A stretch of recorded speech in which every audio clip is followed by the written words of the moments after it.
All right. So let's jump from parametrics back over to polar coordinates and polar equations. And let's, in theory, try to do some of the same stuff. That is, right, kind of get to a dy dx, find sort of a version of the derivative where we can be sort of using that to find slopes of the tangent line. But let's start with the graph and then kind of build from there. This needs just like maybe a little bit more setup. So let's start with the polar equation. Radius is 3 times cosine of theta. This should give us a circle with unique values for theta running from like 0 to pi. I'm gonna just kind of make a little sketch here. You can sort of double check this on your own time. Any of the just like standard graphing like sites, Desmos or something, right, should be able to do this. Those are going to be really helpful just to like get a sense of what some of these points might look like, what some of these graphs might look like. And so if we just do kind of a quick, what would be kind of an informal sort of table of values, maybe a mental table. This graph, right, so where theta is 0, cosine at 0 is 1. 1 times 3 is 3. So when the angle is 0, that is going straight out. Here, your radius value is 3, so you're going to go 1, 2, 3, and that's your point, right? Theta is 0. What happens next, right, if you go, well, what about to like pi over 2, right? We would sort of normally go to like the quadrant angles. So if theta is pi over 2, cosine is 0, so then the radius is 3 times 0 is 0.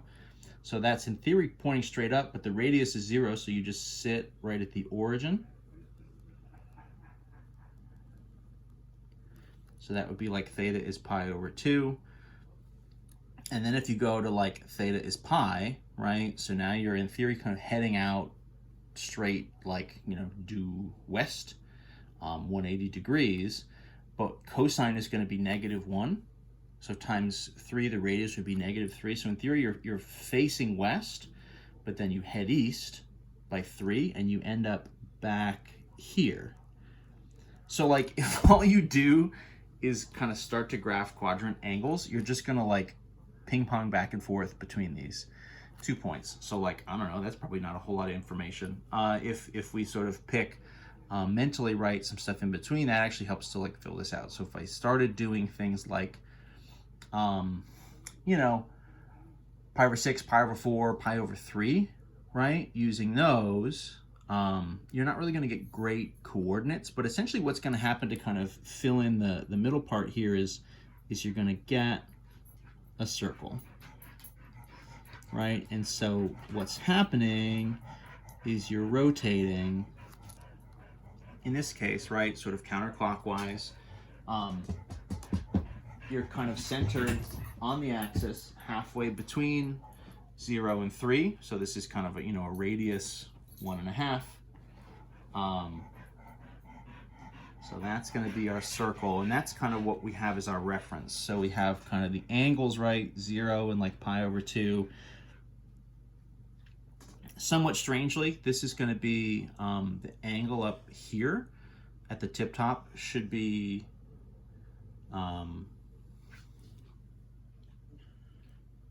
pi over 4, right? That's kind of the angle that corresponds to this, and then this would be, right, theta is like 3 pi over 4. I'm kind of labeling this almost like a parametric, where I'm kind of labeling the angles on there in the same way that in a parametric we would maybe label the t's. The kind of reason for that, what we're going to be doing here, right? So in theory, the kind of move is you say, okay, so let's find dy dx for this curve. So we can find, right, slopes of tangent lines, or maybe sort of a little bit more honestly, we're going to like take particular tangent line slopes, in particular sort of vertical and horizontal slopes, and kind of find the points on this curves where they will happen. You know, if you have the picture, you can kind of guess where they're going to happen, but that's on purpose, right? We're going to kind of use all that information to like kind of confirm what we get from the calculus, like that'll kind of confirm with our eyes. So the move here, what we're basically going to do, so we're going to do sort of similar moves to the parametric, but essentially our t value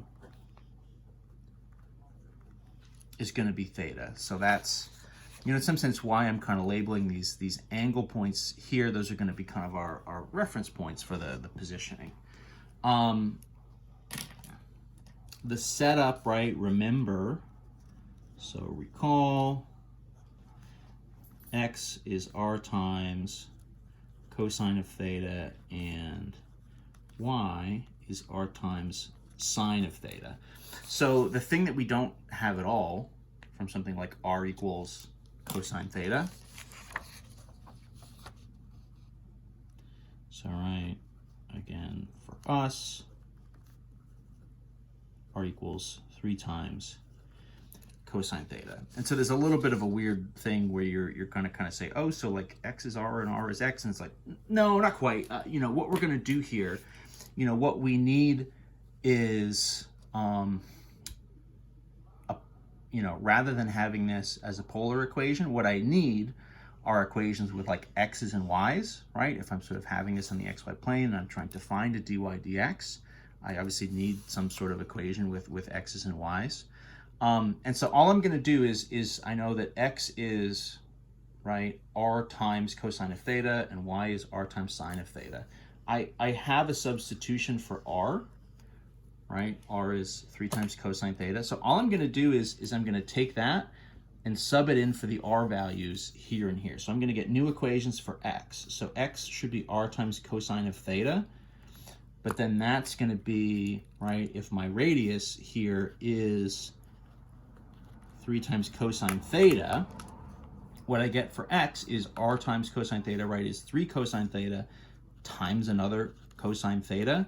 So that gives me kind of like a 3 cosine squared theta, right? So that's kind of an x equation now in terms of theta. This is sort of parametric-ish, right? If my kind of theta is acting like my t. I guess if all these variables, right, in theory are always arbitrary, I mean, that just straight up is part of a parametric equation. And then I'll do the same thing with the y values, right? So my y would be the radius times sine. So for us, right, if I sub in 3 times cosine theta is my radius, so then times sine of theta, I get the slightly clunkier 3 cosine theta times sine theta.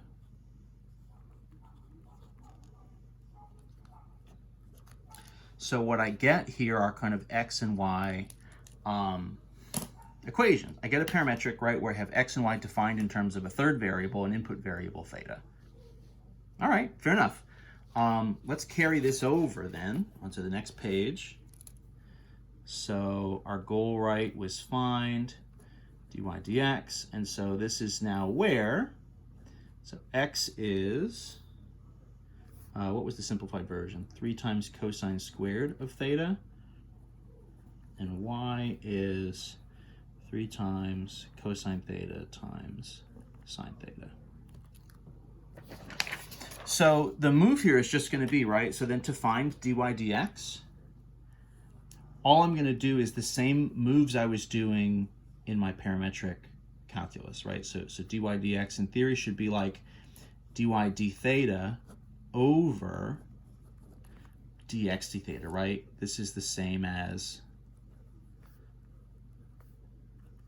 our parametrics. And again, we've essentially kind of converted this, you know, what was a polar equation, essentially we've made it into a parametric equation, honestly. So all I need are my sort of dx d theta and my dy d theta, and then I'm just going to stack them. So dx d theta, right? So that's going to be, right, my derivative with respect to the angle of 3 cosine squared.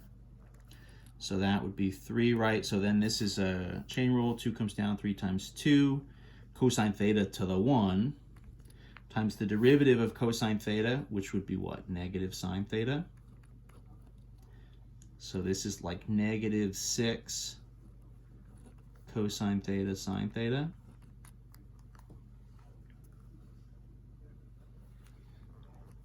So that's my, what was that? Dx, dy, d theta, right? So that's my derivative with respect to theta of 3 cosine theta times sine theta. That's going to be product rule. So this would be kind of 3 times, let's just do, right? So derivative of cosine is negative sine theta times sine theta plus 3 times cosine theta times the derivative of sine theta, which is also cosine theta. So then this is going to look like kind of interesting. You know, a couple different ways we could write it. Let's just maybe call it whatever. 3 times, this would be maybe like cosine squared theta plus, or no, sorry, minus sine squared theta. A couple different ways to sort of write those, right? So that's kind of individually my dy's and my dx's. So then if I stack them, right, dy dx would just be the stack. So that's this guy, 3 times cosine squared theta minus sine squared theta over dx, which was negative 6 cosine theta times sine theta. So that's my dy dx, right? That's my like derivative, right? That's going to be able to sort of give me slopes of the tangent line based on this curve, right? Based on my circle picture at particular points. In theory, right, at particular angle values. You could sort of feed me an angle and I'll sort of give you a slope coming out of there.